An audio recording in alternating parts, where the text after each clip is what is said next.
Ning bagnag sa Pilipinas at tuwing dagiti kang runan adamag diti PTV Cordillera.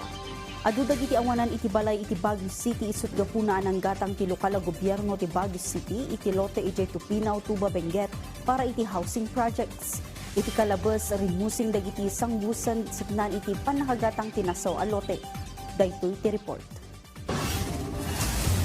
Malaksid iti demolition kadagiti unregulated constructions iti Baguio City, may nga aksyon ti syudad ti panang patakder iti housing project sa Jay Irisan kan sa Jay Tupinaw Tuba Benguet tapno mabawasan dagiti informal settlers nga awanan iti umno a balay iti syudad. Nupay kasa nagbalinmetla ang daytoy a nabara a diskusyon gaputa sigun iti Commission on Audit overpriced ti nasaw adaga kan maatap asaan ni aprobado ti City Council.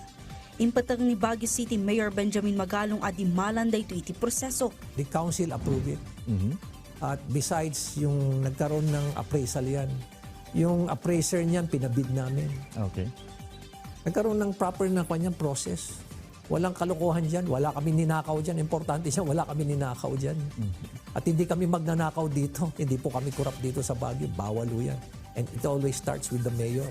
Sigun pay kenkwana, nasurok iti 20,000 informal settlers ti kasapulan a maiyakar iti maipatakder to a housing projects. Yan. Kaya natin binili ang Tupinaw na yan. Dahil kailangan natin, wala na tayong paglalagyan. Di ba? Wala tayong paglalagyan. Saan natin ilalagay yung mga informal settlers na yan na nakatira dyan sa mga natin, hazard areas. Posible anusan ang mayakar dagitoy kat isudan to ti mga kupar kadagiti watersheds. Kas iti Busol watershed, asigod a 97 hectares ngem itan, 45 hectares. Kantibuyog watershed asigod a 19 hectares, ngem 7 hectares nalaangan itan gaputa okupadon dagiti informal settlers. Audrey Villena, para iti Pambansang TV, iti Baro, a Pilipinas. Napadasam kadin ti nakasabat wenno nakipatang iti nakamisuot nga empleyado ti gobyerno nang runanaw adda ti damag wenno prosesom a dokumento. Iti munisipyo ti La Trinidad nang ipaulog ni Mayor Roderick Awingan iti direktiba a smile order para kadagiti empleyado ti gobyerno. Rinaon ti pamilin amuan iti report ni Christine Bornolia sa Bawal. Ni John Ken Roselinda, agpada nakapadas iti saan na nasayaat nga encounter iti staff, iti nagduduma nga opisina a napananda. Kabayatan iti panagproseso da iti dokumento ken no ada iti idamag da asaan da nga ammo. Gapu iti kapadasan ni John, ada iti tiyempo a madismaya daytoy, gapu iti saan na nasayaat a panagsungbat. Tinakasango na a staff. Parang ayaw mo na po magtuloy dun sa process, sa pagpaprocess ng papers kasi imbes po na i-guide po nila kayo, lalo na po pag first time po mag-process ng papers, wala pa po talagang idea, lalo na po pagkukuha po ng mga ID. Ganun po, para ayaw mo na lang po magtuloy mag-process ng mga gagawin mo dapat. Kasi parang na-discourage ka na po dun sa bagay na yun. Ni Roselinda, ada iti tiyempo a maapektaran timud na ngam imbis nga agungot-mat daytoy, song bata na babaan iti good vibes. Meron yung mga tao talaga na makakasalamuha mo na hindi nakasmile or iba yung mood, gano'n. Tapos parang sa'yo na apektuhan. Pero as a parang person din, parang hindi ko sana ibabalik yung vibe na gano'n. Parang ako na rin yung mag-a-adjust, gano'n. Para if ever, sila na din yung mag-adjust. Parang vice versa na lang. Iti La Trinidad Benguet.